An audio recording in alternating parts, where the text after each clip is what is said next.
Hello everyone! It is another beautiful day in Indy, and summer must clearly be upon us with a high of 92 degrees today as of recording. But I'd like you to think about three things, right? The sun is a-glowing, the guns are showing, and the beer is certainly flowing. Welcome back to another episode of Klaudless in Indy. I'm Klaudless, and I'm in Indy, and fortunately for you, it is another beer review. Roll the intro.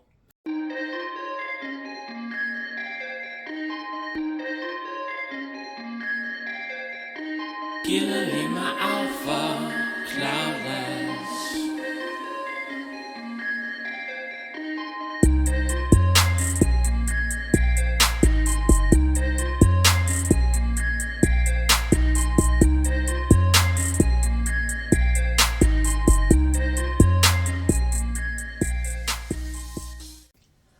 Alrighty, so I figured since it is such a hot day today, I might as well cover a very refreshing beer. And the beer I have for you today is Hoppopotamus. Hoppopotamus. Is that how you say that? By MetaZOA Brewing. Right here in Indianapolis, Indiana. Hoppopotamus. I think that's who you. I want to say hippopotamus, but I think it's hoppopotamus. Okay. Anyways, so we're coming in at a 7% ABV and 70 IPUs. Oh, look at that, 7-0. In a 1 pint can. I believe that this beer was gifted to me once again by Jared B. of Indianapolis. Thank you again, Jared.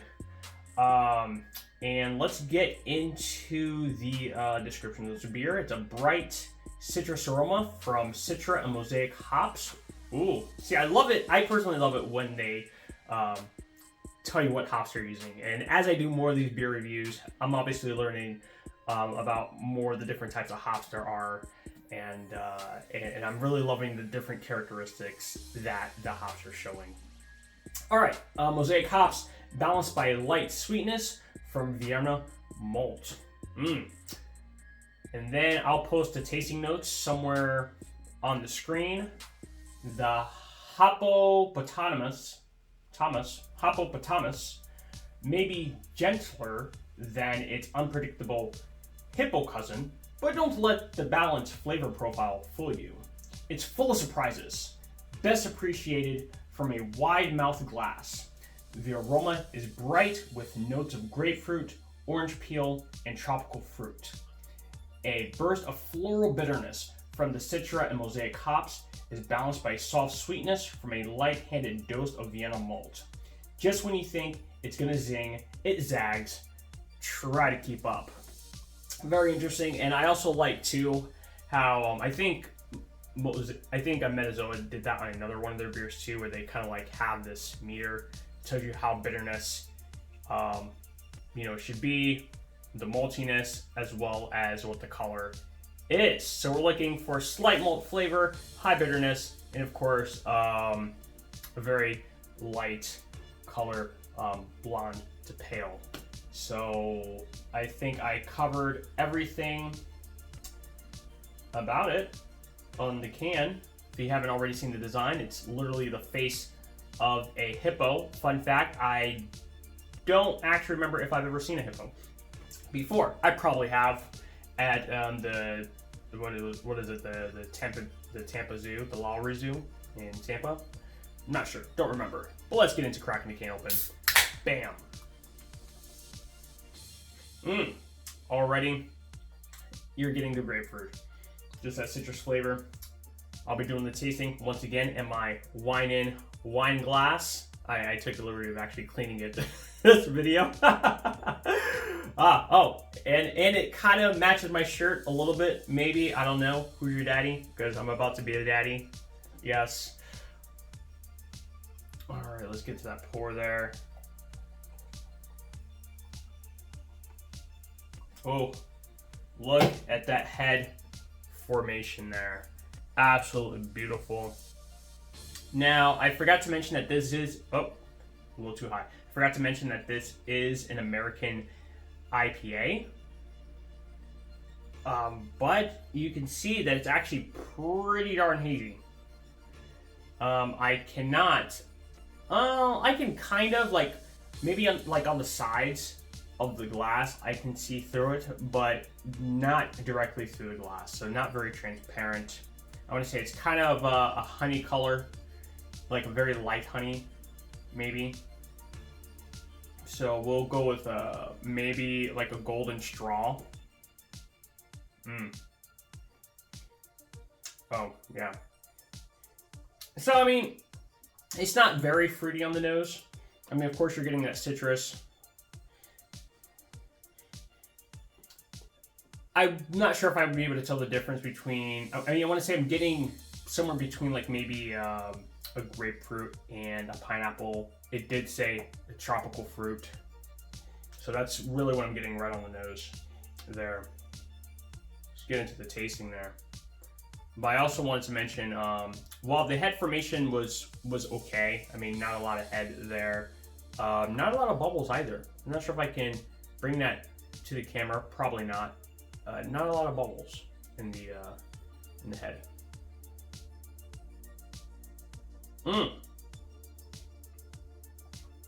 Oh, hello. Oh yeah, that's bitter. And right too, I want to say maybe because of the head, but it was just so creamy, going right over the tongue, right over the palate, very creamy.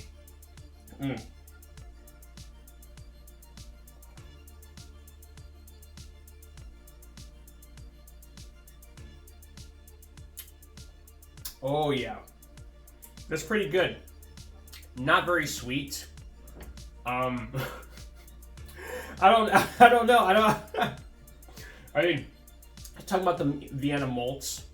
Maybe I need to do more tasting of Vienna malts. I do have another beer by MetaZOA. I don't remember what it's called. I think it's like Whiskey Kittens or something like that. I'll post a picture of it somewhere on here. But that is up for review. Just haven't gotten to it yet. But that's another, I guess, beer made with Vienna malts.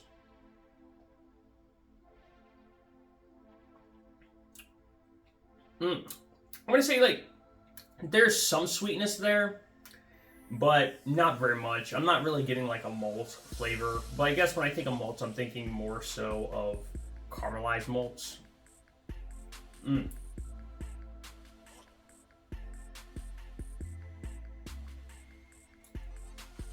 And this is also, I want to say, maybe like medium bodied, but like on the lighter side.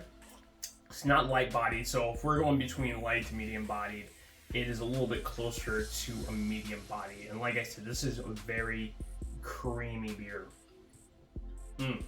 But still very delicious, and the finish is pretty darn long lasting. Still very, I could, maybe because I'm, I damn near drank the entire glass, just about, but, excuse me. But the bitterness is still very lingering.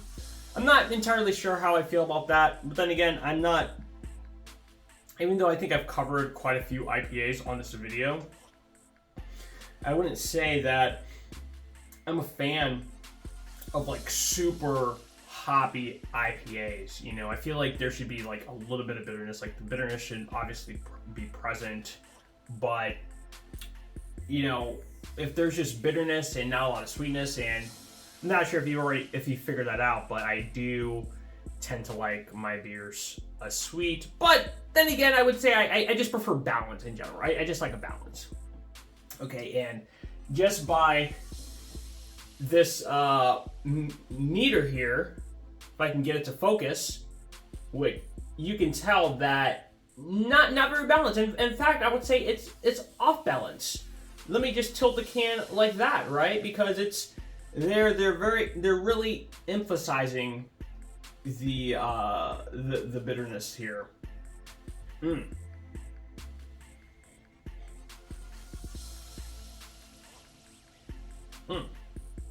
And I probably also need to get a little bit better at like maybe doing blind tastings of beer because I want to say, you know, just going off the top of my head, just what I'm thinking, you know, sure. I'm not able to recognize at least the floral notes in this without looking at the can and saying, oh, I'm supposed to smell floral. Then, of course, the bias kicks in and I get the floral. I mean, but don't get me wrong, it's a great smelling beer. It's a great smelling IPA. Of course, like I said, I was able to get that tropical fruit notes and the grapefruit. But that's about it. Would I drink it again? I would. I could definitely drink a pint of this. I don't think I would drink a liter of it. That might be a little too much bitterness for me for a liter.